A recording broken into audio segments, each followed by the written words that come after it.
Bueno, la escuela cultural es una escuela que concibe la estrategia también como un proceso colectivo, similar a como la ve el aprendizaje. De hecho, la escuela del aprendizaje y la escuela cultural están muy relacionadas entre sí.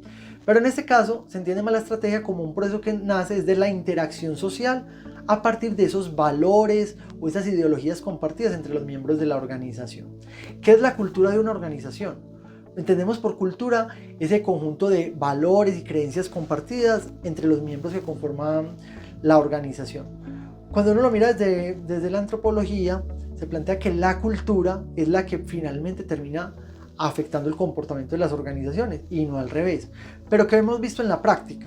Que muchas empresas, o sea, existe una cultura, la cultura de la sociedad en la que está inmersa una empresa. Por ejemplo, la cultura colombiana tiene unas particularidades y las empresas que operan obviamente en Colombia pues están permeadas por esa cultura de esa sociedad en la que está inmersa. Y esos factores culturales obviamente terminan afectando lo que la organización hace o deja de hacer.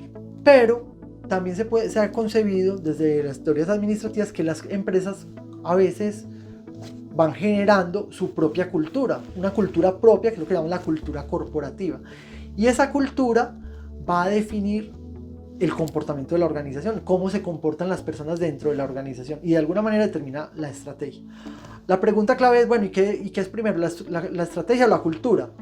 Pues la realidad es que la cultura, y lo que nos plantea esta escuela, es que la cultura tiene un impacto muy fuerte sobre la estrategia.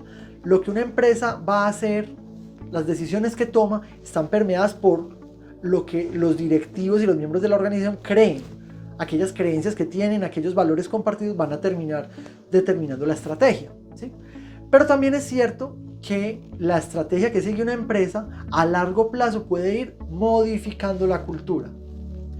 Cuando una empresa que es muy local decide internacionalizarse, vamos a exportar, vamos a llegar a otros países, pues al principio puede que eso choque con una cultura que sea muy conservadora, muy localista, pero con el paso de los años, el hecho de que la empresa se haya internacionalizado y que al ir teniendo clientes de otras partes del mundo, al ir trayendo empleados de otras partes del mundo, va a lograr que en el largo plazo esa cultura se vaya transformando y se vuelva una cultura más de pensamiento global, más abierta al mundo. Pero es un proceso que toma tiempo, que requiere un esfuerzo muy grande, prácticas de gestión humana, estilos de liderazgo que favorezcan esa transformación cultural.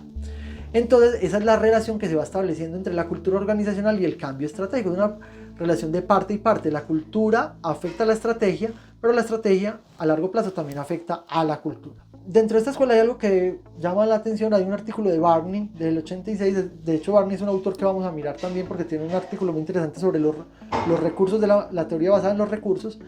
Pero hay un artículo que nos habla de cómo la cultura es precisamente un tipo de recurso intangible que puede convertirse en una fuente de ventaja competitiva. ¿Por qué? Porque es un recurso idiosincrático, es decir, que es único para cada organización. La cultura de una empresa nunca va a ser igual a la cultura de otra empresa. Por lo tanto, al ser un recurso único, va a ser valioso, escaso, difícil de imitar, difícil de sustituir.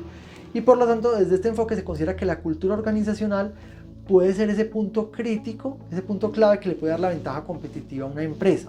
Obviamente, si es una cultura que se adapta con los factores críticos de éxito de esa industria, que hacen que esos valores de esa cultura sean realmente valorados. En pocas palabras, lo que nos dice es, venga, la cultura nos va ayudando a determinar cuál va a ser la estrategia de la empresa, pero como vemos, es un enfoque descriptivo, tampoco nos está diciendo cómo debería hacerse la estrategia, sino que nos va a decir, venga, pilas, hay que tener en cuenta cómo es la cultura de la organización porque ello va a tener un impacto muy grande en la forma como se implementa.